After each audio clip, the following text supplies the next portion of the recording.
Good morning student, welcome back to our channel Pharmaspirant. Last class में हम लोग क्या देख रहे थे बेटा? कोलिनोमाइमेटिक ड्रग, पैरासिम्पैथोमाइमेटिक ड्रग और कोलिनर्जिक एगोनिस्ट देख रहे थे। उसमें मैंने आपको डायरेक्टली एक्टिंग होने वाले जो ड्रग थे बेटा, सेलेक्टिव और नॉन सेलेक्टिव एगोनिस्ट, वो दोनों मैंने आपको कंप्लीट करा दिए थे। चलिए नेक्स्ट क्लास हम लोग आज वाली क्लास में क्या देखते हैं बेटा? Anti cholinesterase drug. It means इसको इनडायरेक्टली कोलिनोमाइमेटिक और इनडायरेक्टली पैरासिम्पैथोमाइमेटिक ड्रग भी बोलते हैं, क्योंकि अगर हम कोलिनिस्टरेज एंजाइम को इनहिबिट करते हैं तो उसके कारण एसिटाइल कोलिन का कंसंट्रेशन क्या होगा? इंक्रीज होगा। यानी एज अ एगोनिस्ट ये भी क्या करेंगे? वहां पर बाइंड करेंगे, लेकिन ये डायरेक्ट एसिटाइल कोलिन के रिसेप्टर पे ना बाइंड करके ये कोलिनिस्टरेज एंजाइम्स को टारगेट करते हैं। इसलिए इन ड्रग को हम क्या बोलते हैं? Indirectly indirectly activating acetyl choline, या तो इनडायरेक्टली कोलिनोमाइमेटिक और पैरासिम्पैथोमाइमेटिक ड्रग। अब इसमें क्लासिफिकेशन की अगर बात की जाए बेटा, ये वो ड्रग है जो कोलिनिस्टरेज एंजाइम को क्या करेंगे? इनहिबिट करेंगे। और कैसे इनहिबिट करेंगे ये मैं आपको मैकेनिज्म ऑफ एक्शन में बताऊंगा। अभी फिलहाल हम लोग क्या देख रहे हैं? इनके ड्रग क्लासिफिकेशन। इनकी ड्रग क्लासिफिकेशन टू टाइप्स के होते हैं बेटा, रिवर्सिबल और इरिवर्सिबल। और रिवर्सिबल में भी टू कैटेगरीज है, कार्बामेट एंड नॉन कार्बामेट। और यहाँ पर टू कैटेगरी है, ऑर्गेनोफॉस्फेट एंड कार्बामेट। याद कीजिए लास्ट क्लास में मैंने आपको बताया था कि जब मैं सिंथेसिस बताया था, सिंथेसिस के बाद जब डिग्रेडेशन वाले पॉइंट पे आए थे तो कोलिनिस्टरेज एंजाइम एसिटाइल कोलिन को क्या कर रहा था? डिग्रेड कर रहा था। और डिग्रेड करने के बाद मैंने बताया था कि जो कोलिनिस्टरेज एंजाइम है टोटल टू टाइप्स के होते हैं, एक ट्रू होते हैं और एक स्यूडो होते हैं। ट्रू कोलिनिस्टरेज एंजाइम को कौन टारगेट करेगा बेटा? कार्बामेट कैटेगरी के ड्रग टारगेट करेंगे। और जो स्यूडो होंगे बेटा उसको कौन टारगेट करेगा? ऑर्गेनोफॉस्फेट टारगेट करेगा। तो ये पॉइंट मैंने आपको लास्ट क्लास में बता दिया था, आपने बहुत अच्छे से इस पॉइंट को समझ भी लिया है। अब नेक्स्ट आता है बेटा ड्रग क्लासिफिकेशन पे। ड्रग क्लासिफिकेशन में आपको हमेशा छोटे छोटे निमोनिक्स देता हूं, ट्रिक देता हूं, जिससे ये जो ड्रग है वो इजीली आपको क्या हो जाए? याद हो जाए। चलिए अगर हम बात करें बेटा तो रिवर्सिबल जो कार्बामेट है उसमें ड्रग है बेटा रिवास्टिगमिन, पाइरिडोस्टिगमिन, नियोस्टिगमिन, फिजोस्टिगमिन। नॉन कार्बामेट में बेटा डोनेपेजिन, ग्लेंटामाइन और एड्रोफोनियम। ऑर्गेनोफॉस्फेट में है बेटा डाइफ्लो, जिसको डाइफ्लोरोफॉस्फेट भी बोलते हैं, डायजिनोन, मेलाथायोन, टेवन, सोमन, सैरिन, इथोथायोफेट। कार्बामेट में बेटा कार्बेडिल और प्रोपोक्सर। ये आपके क्या है? ड्रग्स हैं जो as a anticholinesterase inhibitor ये क्या करते हैं? फंक्शन शो करते हैं और एसिटाइल कोलिन के कंसंट्रेशन को क्या करेंगे? इंक्रीज करेंगे। याद रखेंगे बेटा ये जो ड्रग है ये भी पैरासिम्पैथोमाइमेटिक ड्रग ही है, लेकिन ये इनडायरेक्टली एसिटाइल कोलिन के कंसंट्रेशन को इंक्रीज करेगा। ये डायरेक्टली एसिटाइल कोलिन के किसी रिसेप्टर को टारगेट नहीं करते हैं। तो सबसे पहले क्लासिफिकेशन देख लेते हैं और क्लासिफिकेशन के बाद मैं आपको इसका मैकेनिज्म ऑफ एक्शन भी बताऊंगा कि ये ड्रग अगर रिसेप्टर पे बाइंड नहीं होते हैं तो एक्चुअली में ये ड्रग अपना मैकेनिज्म ऑफ एक्शन कैसे शो करते हैं और इनका पर्पस क्या है और कैसे ये एसिटाइल कोलिन के कंसंट्रेशन को इंक्रीज करेंगे। फिलहाल हम लोग सबसे पहले ड्रग की क्लासिफिकेशन देख लेते हैं। क्लासिफिकेशन देखने के बाद मैकेनिज्म ऑफ एक्शन देखेंगे, उसके बाद ड्रग रिलेटेड पॉइंट देकर के जो पैरासिम्पैथोमाइमेटिक जो आपका यूनिट है बेटा वो आपका चैप्टर क्या हो जाएगा? कंप्लीट हो जाएगा। उसके बाद हम लोग पैरासिम्पैथोलाइटिक की ओर मूव करेंगे। चलिए तो ड्रग याद करते हैं बेटा। इसमें रिवास्टिगमिन, पाइरिडोस्टिगमिन, नियोस्टिगमिन, फिजोस्टिगमिन, सभी में स्टिगमिन वर्ड लिखा हुआ है, सभी में क्या होगा? स्टिगमिन होगा।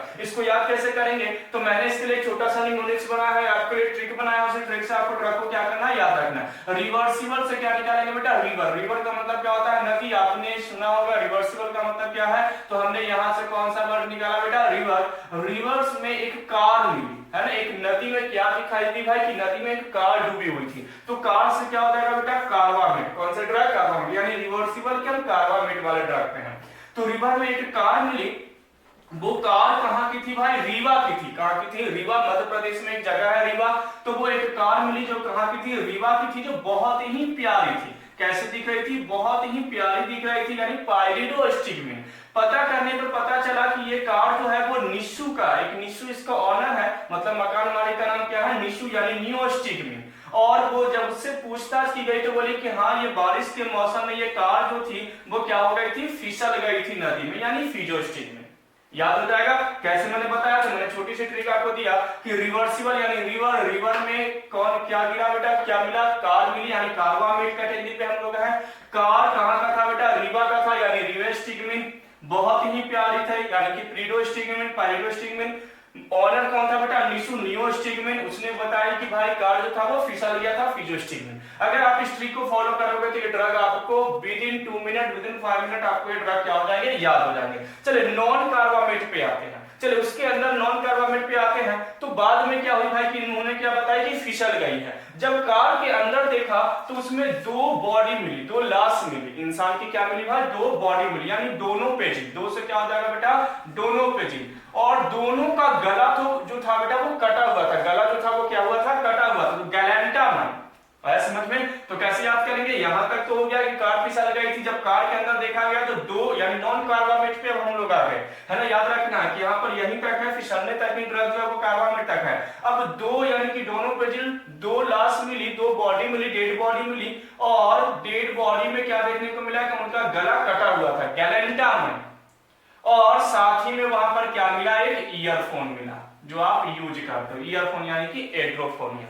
तो छोटी छोटी ट्रिक्स एंड ट्रिक्स कैसे भी उनसे आप क्या कर सकते हो, ड्रग की क्लासिफिकेशन इजीली याद कर सकते हो। निमोनिक्स आप खुद से भी बना सकते हो, आप अपने घर पे भी बना सकते हो। खुद से बनाई गई निमोनिक्स और भी अच्छी होती है। या तो आप नहीं बनाने में अगर कैपेबल नहीं है तो हमारे निमोनिक्स को आप क्या कर सकते हो, फॉलो कर सकते हो। और 1-2 बार जब आप इस ड्रग को अप्लाई करोगे, इस निमोनिक्स को ड्रग के ऊपर अप्लाई करोगे तो ऑटोमेटिकली ये ड्रग जो है आपके जुबान पे आ जाएंगे। और अगर नहीं भी आएंगे और ट्रिक आपको याद है तो वहां पर क्वेश्चन आपको जीपेट में या तो नाइपर, जो भी आप कॉम्पिटिटिव एग्जामिनेशन की प्रिपरेशन कर रहे हो वहां पर आपको ये क्वेश्चन सॉल्व हो जाएंगे। चलिए नेक्स्ट आते हैं बेटा इरिवर्सिबल ड्रग। ये तो रिवर्सिबल की क्लासिफिकेशन कंप्लीट हो गई। इरिवर्सिबल पे आते हैं ऑर्गेनोफॉस्फेट ड्रग। एक कार्बामेट है, कार्बामेट यहीं पे अपन कंप्लीट कर लेते हैं पहले। कार्बामेट में ड्रग है बेटा, कैसे याद करेंगे इरिवर्सिबल में, तो कार में यानी कार्बेरिन, कार में क्या किया गया, प्रपोज किया गया। किसी ने कार में किसी को प्रपोज किया तो कैसे देखेंगे, कार्बामेट कार से क्या हो जाएगा बेटा, कार्बेरिन। और प्रपोज से हो जाएगा प्रोपोक्जर। कार में क्या किया गया, प्रपोज किया गया, तो कार्बेरिन प्रोपोक्जर, ये याद हो जाएगा। कार्बामेट कैटेगरी करना है। अब नेक्स्ट आते हैं ऑर्गेनोफॉस्फेट। ऑर्गेनोफॉस्फेट वाला ड्रग कैसे याद करेंगे बेटा, तो ऑर्गेनोफॉस्फेट के लिए मैं बताऊं, डाई फ्लो से निकालेंगे 2 फूल, है ना। 2 फूल किसको मिला बेटा, दिया को। किसको मिला, तो 2 फूल मिला दिया को, यानी डायजोनियम। दिया ने उस फूल को क्या बना दिया, माला। माला से हो जाएगा मेलाथाइन। और अपनी फ्रेंड तब्बू और सुमन के साथ, किसके साथ भाई, अपनी फ्रेंड तब्बू और सुमन के साथ साड़ी पहन करके, क्या पहन करके, साड़ी पहन करके कहां गई बेटा, तो ये गई इको आयुर्वेदिक सेंटर। कहां गई, इको आयुर्वेदिक सेंटर। ये अपने भोपाल में शाहपुरा के पास प्रेजेंट। ऐसे गई नहीं, अपन याद कर रहे हैं, है ना। तो कैसे याद करेंगे, तो 2 फूल से हो जाएगा डाईफ्लो। 2 फूल किसको मिला बेटा, दिया। दिया नाम की एक लड़की थी, डायजोनियम, उसने उस फूल का क्या बना दिया, माला, मेलाथाइन। और अपनी फ्रेंड तब्बू, तेबुन एंड सुमन, सोमन के साथ साड़ी पहनकर, सैरिन कहां गई भाई, तो इको आयुर्वेदिक सेंटर जो शाहपुरा में उपस्थित है। तो इको आयुर्वेदिक सेंटर से हो जाएगा इकोथायोफेट। ये निमोनिक्स मैंने आपको दिया बेटा, जिससे ये जो ड्रग है एंटीकोलिनिस्ट्रेट जो ड्रग था बेटा, यानी कि इनडायरेक्टली पैरासिम्पैथोमाइमेटिक जो ड्रग है वो आपको याद हो जाएंगे। इस ट्रिक को आप अप्लाई करोगे तो इजीली ये ड्रग क्या हो जाएंगे, याद हो जाएंगे। चलिए तो अब नेक्स्ट सेगमेंट में हम लोग क्या देखते हैं, इनकी मैकेनिज्म ऑफ एक्शन। और मैकेनिज्म ऑफ एक्शन के बाद हम लोग देखेंगे drug related point of parasympathomimetic drug. Thank you for watching फार्मास्पेरेंट।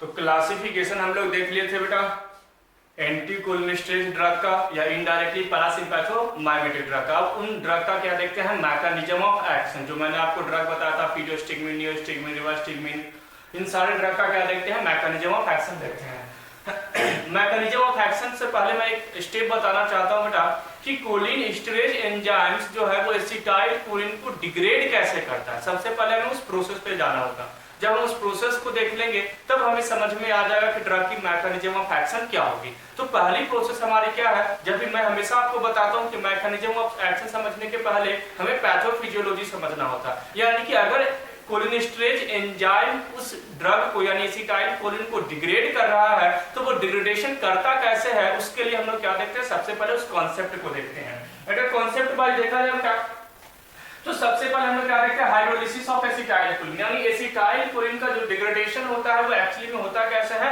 तो हाइड्रोलिसिस रिएक्शन के थ्रू। कौन सा रिएक्शन के थ्रू, हाइड्रोलिसिस रिएक्शन के थ्रू। तो hydrolysis of acetylcholine hydrolysed by acetylcholinesterase enzyme. जो एसिटाइल कोलिन का जो हाइड्रोलिसिस है बेटा, उसके लिए जो हाइड्रोलिसिस प्रोसेस को प्रोसीड करता है, उस एंजाइम का नाम क्या है बेटा? तो उस एंजाइम का नाम है एसिटाइल कोलिनेस्टरेज एंजाइम। ऑब्वियसली यही एंजाइम है जिसको हम क्या करने वाले हैं? इनहिबिट करने वाले हैं, इसी का मैकेनिज्म ऑफ एक्शन समझने वाले हैं। तो एसिटाइल कोलिनेस्टरेज जो एंजाइम है बेटा हैज टू साइट। इस एसिटाइल कोलिनेस्टरेज एंजाइम के पास टोटल 2 साइट होते हैं। कितने साइट होते हैं? 2 साइट होते हैं। First site is known as anionic site and second one is catalytic site. Catalytic site को हम और क्या बोलते हैं? एक्टिव साइट भी बोला जाता है। इसे और क्या बोला जाता है बेटा? एक्टिव साइट भी बोला जाता है। तो फिर से सुनना, एसिटाइल कोलिनेस्टरेज कैसे एसिटाइल कोलिन को हाइड्रोलाइज करता है, कैसे उसको डिग्रेड करता है, उसी कॉन्सेप्ट को हम लोग समझ रहे हैं। और उस कॉन्सेप्ट में मैंने बताया कि एसिटाइल कोलिनेस्टरेज जो एंजाइम है, इसके पास 2 साइट है, anionic site and catalytic site. दोनों साइट मिलकर के क्या करता है बेटा? एक प्रोसेस प्रोसीड करता है, रिएक्शन प्रोसीड करता है, जिसको हम क्या बोलते हैं? हाइड्रोलिसिस बोलते हैं। अब ये जो हाइड्रोलिसिस है वो डायरेक्टली वहां पर प्रोसीड ना होकर के स्टेप बाय स्टेप क्या होता है? वहां पर प्रोसीड होता है। तो ये जो रिएक्शंस दोनों मिलकर कर रहे हैं बेटा, एनायनिक साइट और कैटालिटिक साइट, ये दोनों मिलकर क्या करते हैं? इस रिएक्शन को 2 स्टेप में प्रोसीड करते हैं। स्टेप 1 में क्या होता है बेटा? एसिटाइलेशन, और स्टेप 2 में क्या होता है? हाइड्रोलिसिस। एसिटाइलेशन में क्या होगा बेटा? तो एसिटाइल कोलिन जो है वो कोलिनेस्टरेज एंजाइम के साथ बाइंड किया। जो हमारा एसिटाइल कोलिन की जो सिंथेसिस हुई थी, वो एसिटाइल कोलिन, ACH का मतलब यहाँ पे एसिटाइल कोलिन है ना? वो एसिटाइल कोलिन कोलिनेस्टरेज एंजाइम के साथ क्या किया? बाइंड किया। और बाइंड करने के बाद ये क्या चीज में कन्वर्ट हो गया? तो एसिटाइलेटेड कोलिनेस्टरेज प्लस कोलिन में क्या हो गया? कन्वर्ट हो गया। अब ये एसिटाइलेटेड कोलिनेस्टरेज कहां पर जाएगा बेटा? स्टेप 2 में जाएगा, जहां पर इसकी क्या होगी? हाइड्रोलिसिस होगी वाटर के प्रेजेंस में। और हाइड्रोलिसिस के बाद ये क्या बन जाएगा? तो एसिटाइलेटेड कोलिनेस्टरेज यहाँ पे क्या बन जाएगा? कोलिनेस्टरेज प्लस एसिटिक एसिड। और जब हम डिग्रेडेशन पढ़े थे तो उसमें मैंने बताया था कि acetylcholine in the presence of cholinesterase enzyme is converted into acetic acid plus cholinesterase. ये कोलिनेस्टरेज एंजाइम फर्दर फिर से चला जाएगा दूसरे एसिटाइल कोलिन को क्या करने के लिए? डिग्रेड करने के लिए। और ये एसिटाइल कोलिन का क्या हो गया? एसिटिक एसिड हमारी बॉडी में कन्वर्ट बन जाती है। तो ये एक मैकेनिज्म था, जिस मैकेनिज्म के थ्रू मैंने आपको बताया कि जो कोलिनेस्टरेज एंजाइम है वो एसिटाइल कोलिन को कैसे डिग्रेड करता है। तो यहाँ पर एसिटाइलेशन और सेकेंड स्टेप जो हाइड्रोलिसिस है, इन दोनों प्रोसेस के थ्रू ये क्या करता है? उसको हाइड्रोलाइज करता है एसिटाइल कोलिन को। अब हम लोग आते हैं बेटा ड्रग के मैकेनिज्म ऑफ एक्शन पे। और ड्रग टोटल कितने टाइप्स के हैं? कार्बामेट और ऑर्गेनोफॉस्फेट, और एक क्या था? नॉन कार्बामेट था। तो नॉन कार्बामेट का भी मैं आपको नीचे लिख दिया हूं मैकेनिज्म ऑफ एक्शन। फिलहाल हम लोग क्या देखते हैं? कार्बामेट और ऑर्गेनोफॉस्फेट। कार्बामेट वाले जितने भी ड्रग है बेटा, ये एक्चुअली करते क्या है? तो कार्बामेट के जितने भी ड्रग है बाइंड एट कैटालिटिक साइट। ये कैटालिटिक साइट पे जाकर के क्या करेंगे? बाइंड करेंगे। जो कार्बामेट कैटेगरी के ड्रग है, bind at catalytic site and react with water. ये वाटर के साथ रिएक्ट करते हैं, जिसके कारण delay step 2 approx 30 minute to 60 hours. ये जो स्टेप 2 है, वाटर के साथ ड्रग जाकर के बाइंड कर जाएगा, जिसके कारण जो स्टेप 2 है, जिसमें एसिटाइलेटेड कोलिनेस्टरेज को क्या किया जा रहा था? एसिटिक एसिड में कन्वर्ट किया जा रहा था। इस स्टेप को वो डिले कर देते हैं। कितने टाइम के लिए बेटा? अप्रॉक्स 60 आवर्स के लिए, लगभग 60 सेकंड के लिए क्या कर देते हैं? उसको डिले कर देते हैं। 60 मिनट के लिए, सॉरी 60 घंटों के लिए क्या कर देते हैं? डिले कर देते हैं, जिसके कारण cholinesterase is not available to hydrolyse acetylcholine. अब आप कहोगे सर, अगर एसिटाइलेटेड जो हमारे ड्रग है अगर स्टेप 2 को कर रहा है, तो ऑलरेडी यहाँ पर स्टेप 1 में तो क्या हो गई है? ऑलरेडी वहां पर उसको डिग्रेड कर दिया गया है। ऑलरेडी यहाँ पर एसिटाइलेटेड कोलिनेस्टरेज बना दिया गया है एसिटाइल कोलिन से। तो ऑब्वियसली एसिटाइल कोलिन यहाँ पर डिग्रेड हो गया है। लेकिन अब अगले जो एसिटाइल कोलिन को डिग्रेड करने के लिए जो ये कोलिनेस्टरेज एंजाइम चाहिए था, जो वापस से जा रहा था, ये कोलिनेस्टरेज दोबारा नहीं जाएगा, जिसके कारण दोबारा कोई एसिटाइल कोलिन को वो स्टेप 1 में यानी एसिटाइलेशन प्रोसेस में भी डिग्रेड नहीं कर पाएगा। पॉइंट को फिर से सुनना, मैंने क्या बताया कि स्टेप 2 पे बाइंड करके इस वाटर के साथ रिएक्ट करता है ड्रग, और उसको 30 मिनट टू 60 आवर्स तक क्या कर देता है? डिले कर देता है। तो ऑब्वियसली ये स्टेप 2 पे बाइंड कर रहा है, तो इसका मतलब है जो एसिटाइल कोलिन ऑलरेडी स्टेप 1 में चला गया है, यानी डिग्रेड हो चुका है, हाफ डिग्रेड हो चुका है, वो दोबारा एसिटाइल कोलिन में कन्वर्ट नहीं होगा। लेकिन इससे एक बेनिफिट क्या होगा कि जो स्टेप 2 के बाद कोलिनेस्टरेज यहाँ पर फ्री हो रहा था, और यही वापस जाकर के दूसरे एसिटाइल कोलिन को क्या कर रहा था? डिग्रेड करना फिर से स्टार्ट कर रहा था, वो अब दोबारा नहीं मिलेगा। ये कोलिनेस्टरेज का फॉर्मेशन स्टेप 2 के बाद हो रहा था बेटा, ये कोलिनेस्टरेज फ्री हो रहा था, वो अब फ्री नहीं होगा। होगा, जिसके कारण बॉडी में दूसरी जो एसिटाइलकोलिन की फॉर्मेशन हो रही है, वो एसिटाइलकोलिन के फॉर्मेशन के बाद उसको डिग्रेड करने के लिए कोलिन स्टोरेज एंजाइम की क्या हो जाएगी, इनसफिशियंसी हो जाएगी, कमी हो जाएगी, जिसके कारण एसिटाइलकोलिन के कंसंट्रेशन क्या हो जाएगा, इंक्रीज हो जाएगा। पॉइंट समझ में आ गया। तो cholinesterase is not available, मैंने बताया that's why cholinesterase is not available to hydrolyse acetylcholine. अब एसिटाइलकोलिन को हाइड्रोलाइज करने के लिए भाई यहाँ पर acetylcholine cholinesterase enzyme present नहीं है, जिसके कारण एसिटाइलकोलिन का कंसंट्रेशन क्या हो गया, इंक्रीज हो गया। एक पॉइंट मैं बता दूं बेटा, ये इंटायर जो प्रोसेस है बेटा विद इन 150 माइक्रोमीटर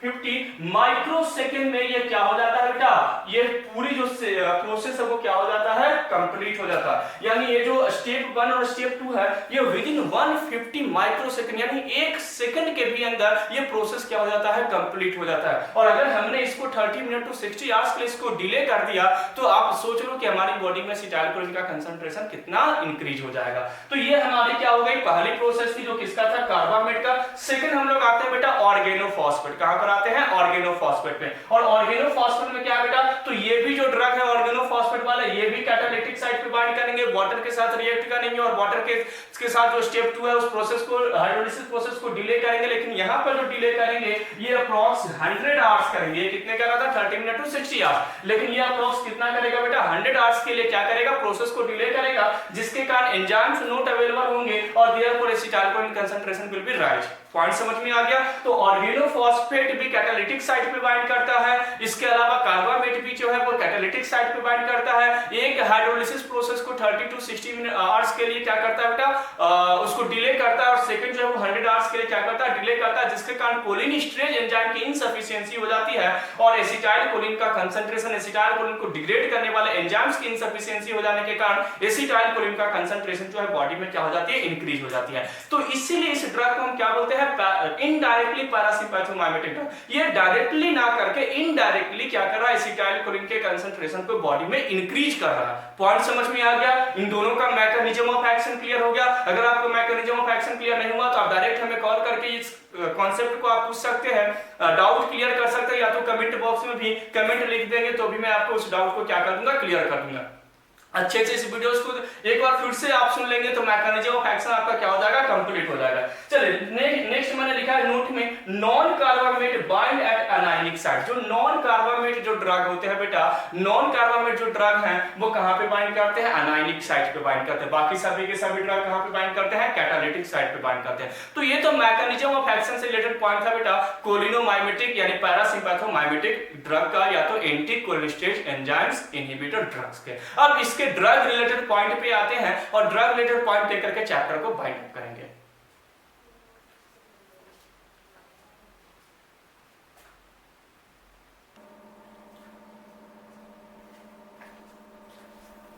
चलिए तो अब हम लोग क्या देखते हैं बेटा, ड्रग रिलेटेड पॉइंट देखते हैं एंटी कोलिनेस्टेज ड्रग का। उसका क्लासिफिकेशन मैंने आपको याद करवा दिया, मैकेनिज्म ऑफ एक्शन भी मैंने बता दिया। अब हम लोग कहाँ पे आते हैं, कुछ ड्रग रिलेटेड पॉइंट देखते हैं और इन पॉइंट को हमें याद रखना है ताकि हमारे जीपेट में क्वेश्चन जो है वो सॉल्व हो जाए।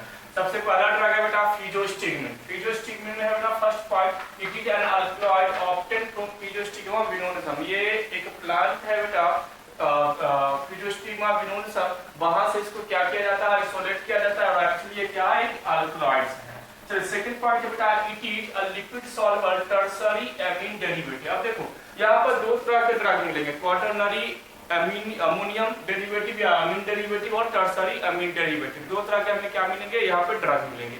जो टर्शियरी एमीन होगा बेटा वो लिपिड सॉल्युबल होगा और जो क्वाटरनरी वाले होंगे वो क्या होंगे, वाटर सॉल्युबल होंगे। पॉइंट समझ में आ गया। अगर लिपिड सॉल्युबल है यानी इजीली सीएनएस को क्रॉस करेगा, ब्लड ब्रेन बैरियर को इजीली क्रॉस करेगा, प्लासेंटा को क्रॉस करेगा, इजीली डिफ्यूज होगा।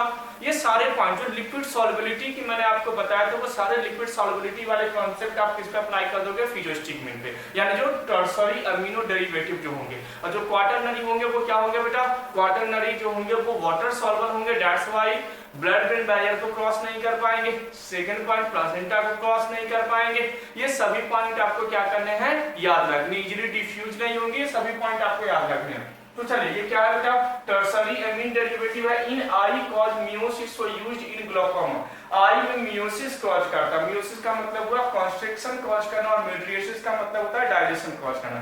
क्योंकि ये पैरासिम्पैथोमाइमेटिक ड्रग है, इनडायरेक्टली ही सही, लेकिन पैरासिम्पैथोमाइमेटिक ड्रग है, तो पैरासिम्पैथोमाइमेटिक ड्रग आई में क्या कॉज करता है बेटा? मियोसिस कॉज करता है। मैंने आपको फार्माकोलॉजिकल एक्शन में याद करवाया है, तो इट मींस ये क्या कॉज करेगा? मियोसिस कॉज करेगा। दैट्स व्हाई ये ग्लाइकोमा के डिसऑर्डर जो है हमारे आई से रिलेटेड, उसमें क्या होते हैं? यूज होते हैं। मैं अभी बताऊंगा ग्लाइकोमा, इसके बाद मेरा जो चैप्टर होगा वो ग्लाइकोमा पे ही होगा, उसमें मैं आपको ग्लाइकोमा डिजीज, इनके ड्रग रिलेटेड पॉइंट, इनके ड्रग क्लासिफिकेशन, इनके मैकेनिज्म ऑफ एक्शन सब मैं क्लियर करूंगा। फिलहाल हम लोग ये देख लेते हैं। फिर drug of choice for atropine poisoning, Atropa belladonna, atropine की जब पॉइजनिंग होगा बेटा, उस केस में हम क्या करेंगे? इस ड्रग को, फिजियोस्टिगमिन ड्रग को यूज करेंगे। नेक्स्ट बेटा neostigmine, it is synthetic एंटीकोलिनेस्टेरॉइड derivative. ये नेचुरल था बेटा, जो फिजियोस्टिगमा बिनोलसम से आ रहा था। नियोस्टिगमिन क्या बेटा? सिंथेटिक है, इसको हम लैब में प्रिपेयर करते हैं। Next it is water soluble quaternary ammonia compound. Water soluble it means quaternary ammonia compound है। Quaternary ammonia placenta blood brain barrier को क्रॉस नहीं करेगा, प्लेसेंटा को क्रॉस नहीं करेगा, इजीली डिफ्यूज नहीं होगा। ये सभी पॉइंट आपको क्या करना है? याद रखना है। Use in post operative retention, post operative urinary retention, यहाँ पर आप ऐड करेंगे यूरिनरी रिटेंशन, POUR, और भी इसको शॉर्ट में बोलते हैं बेटा। पोस्ट ऑपरेटिव यूरिनरी रिटेंशन में इसको हम क्या करते हैं? यूज करते हैं। पोस्ट ऑपरेटिव यूरिनरी रिटेंशन का मतलब है यूरिनेशन की प्रोसेस जो है वो क्या होती है? स्टॉप रहती है डिस्पाइट ब्लैडर फुल। अगर ब्लैडर फुल होने के बावजूद भी यूरिनेशन नहीं हो पाता है, तो उस केस में हम क्या करते हैं बेटा? इस ड्रग को यूज करते हैं। मिस्थेनिया ग्रेविस, जो मसल्स मूवमेंट है, मिस्थेनिया ग्रेविस को मैं यहाँ पे आपके सामने लेकर के आया हूँ, मैं बताऊंगा मिस्थेनिया ग्रेविस के बारे में। तो मिस्थेनिया ग्रेविस में यूज होगा बेटा, और क्यूरारे पॉइजनिंग में भी हम नियोस्टिगमिन ड्रग को यूज करेंगे। तो नियोस्टिगमिन सबसे पहला पॉइंट याद रखना है, वाटर सॉल्युबल है बेटा। सेकंड क्वाटरनरी अमोनिया डेरिवेटिव है। इसके अलावा मैंने क्या बताया? सिंथेटिक फॉर्म है। कहां पे यूज होगा? तो urinary, post operative urinary retention में यूज होगा। इसके अलावा कहां पर यूज होगा बेटा? मिस्थेनिया ग्रेविस में। और कहां पर यूज होगा? क्यूरारे पॉइजनिंग में। तो ये सभी पॉइंट एटलीस्ट आपको याद रखना है। इसके अलावा कुछ एडवर्स इफेक्ट भी शो करता है, एसिडिटी, ब्रैडीकार्डिया, ब्रोंकोकंस्ट्रिक्शन। अच्छा, ये जितने भी पैरासिम्पैथोमाइमेटिक ड्रग हैं, ये सारी चीजें कॉज करेंगे एज एडवर्स इफेक्ट। मैं आपको बता दूं, मैं एडवर्स इफेक्ट आपको यहाँ पे लिखा तो नहीं रहा हूं, लेकिन मैं आपको ट्रिक दे रहा हूं कि एडवर्स इफेक्ट कैसे याद करेंगे।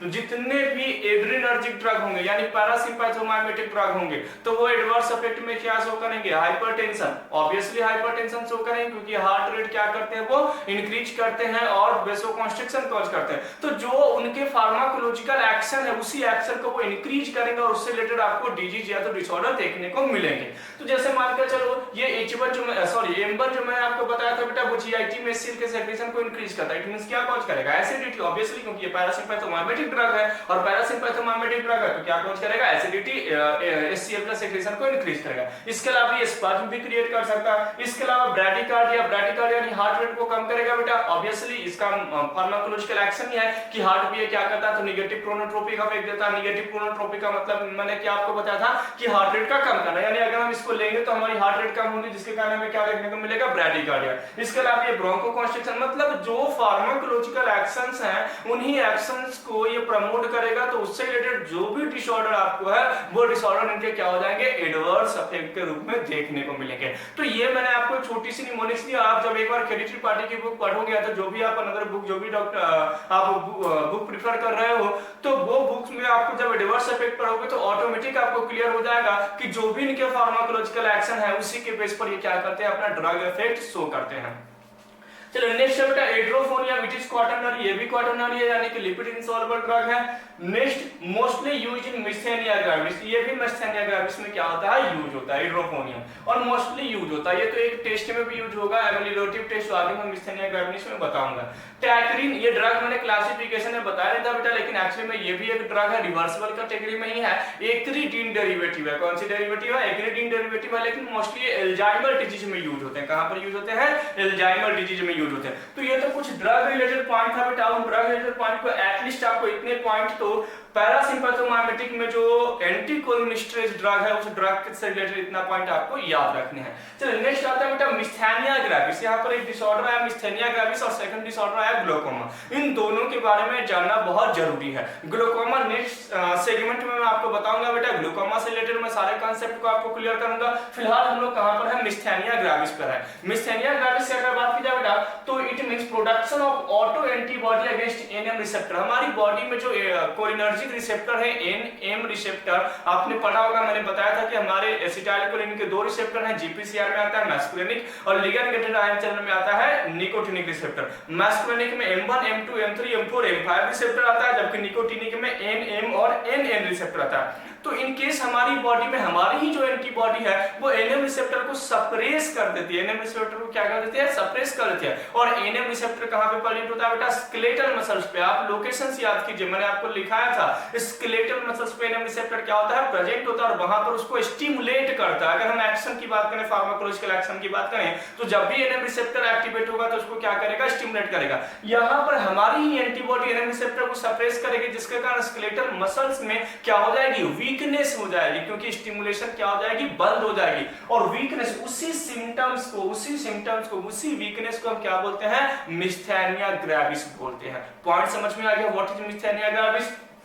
तो production of auto antibody against NM receptor, that's why decrease NM receptor and symptoms will be seen as a muscles weakness. यहां पर एक सिम्टम्स देखने को मिलेगा बेटा, जो हमारी मसल्स है वो क्या हो जाएगी, वीक हो जाएगी। अब ट्रीटमेंट अप्रोच पे अगर हम आए तो ट्रीटमेंट क्या करना होगा, तो एनएम रिसेप्टर डिक्रीज हो गया तो एनएम रिसेप्टर को प्रमोट कर दो, एनएम रिसेप्टर को क्या कर दो, इंक्रीज कर दो। उसके लिए हम क्या ड्रग यूज करेंगे, तो पैरासिम्पैथोमाइमेटिक ड्रग, वो ड्रग जो इन रिसेप्टर को क्या करता है, एक्टिवेट करता है, उन ड्रग को हम क्या करेंगे, यूज करेंगे। यहां पर तो पैरासिम्पैथोलाइटिक ड्रग यूज ही नहीं करेंगे, क्योंकि वो तो और रिसेप्टर को क्या करेगा, डिप्रेस करेगा। इसलिए हम यहां पर क्या यूज करेंगे, पैरासिम्पैथोमाइमेटिक ड्रग, वैसे ड्रग जो एनएम रिसेप्टर को क्या करे, एक्टिवेट करे। तो वहां पे ड्रग आता है बेटा एड्रोफोनियम और नियोस्टिग्मिन। जो नियोस्टिग्मिन है और एड्रोफोनियम है, ये दोनों ड्रग क्या आते हैं कि दोनों ड्रग एनएम रिसेप्टर पे बाइंड होकर के एनएम रिसेप्टर को एक्टिवेट करते हैं, जिसके कारण स्केलेटल मसल्स में जो वीकनेस आती है वो वीकनेस क्या हो जाती है, दूर हो जाती है, और मिस्थेनिया ग्रेविस का क्या हो जाता है, सक्सेसफुल ट्रीटमेंट हो जाता है। ये पॉइंट समझ में आ गया।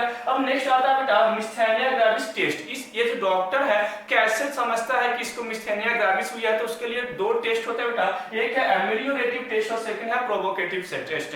एमेलियोरेटिव टेस्ट में क्या दिया जाता है बेटा, एड्रोफोनियम bye IV route, intravenous route से इनको क्या दिया जाता है बेटा, एड्रोफोनियम। यानी कि मान के चलो हमें ऐसी वीकनेस है, मस्कुलर वीकनेस आ रही है, तो डॉक्टर्स के पास जाएंगे तो डॉक्टर एड्रोफोनियम जो ड्रग है बेटा उसका क्या देता है, आईवी डोज देता है हमारी बॉडी में, और उसके बाद देखता है कि क्या मसल्स जो मूवमेंट, जो स्केलेटल मसल्स में जो वीकनेस आई है, क्या वो वीकनेस अभी भी फील हो रही है या नहीं हो रही है। अगर वो फील नहीं हो रही है, इट मींस आपको क्या हो गया, मिस्थेनिया ग्रेविस है, क्योंकि एड्रोफोनियम ने जाकर के उस स्केलेटल मसल्स में जो वीकनेस आई है उस मसल्स को उसने क्या कर दिया, ठीक कर दिया, उस वीकनेस को क्या कर दिया, दूर कर दिया। तो उसके लिए हम क्या यूज करते हैं, एमेलियोरेटिव टेस्ट में एड्रोफोनियम, और सेकंड टेस्ट है प्रोवोकेटिव, जिसमें यूज करते हैं डी ट्यूबाकुलिन। डी ट्यूबाकुलिन के भी हम ड्रग देते हैं और उससे टेस्ट करते हैं कि क्या वो मूवमेंट, जो मसल्स का जो वीकनेस है वो दूर हुई या नहीं हुई है। तो दो तरह के टेस्ट होते हैं बेटा मिस्थेनिया ग्रेविस में, एमेलियोरेटिव टेस्ट और प्रोवोकेटिव टेस्ट। एमेलियोरेटिव टेस्ट में एड्रोफोनियम ड्रग यूज करेंगे और प्रोवोकेटिव टेस्ट में डी ट्यूबाकुलिन ड्रग को हम क्या करेंगे,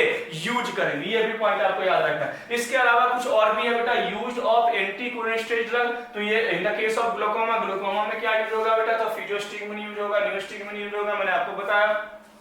मिस्थेनिया ग्रेविस में यूज होंगे बेटा एड्रोफोनियम, नियोस्टिग्मिन। क्यूरारे पॉइजनिंग में नियोस्टिग्मिन यूज होंगे, मैं यहाँ पे भी पॉइंट लिखाया हूँ।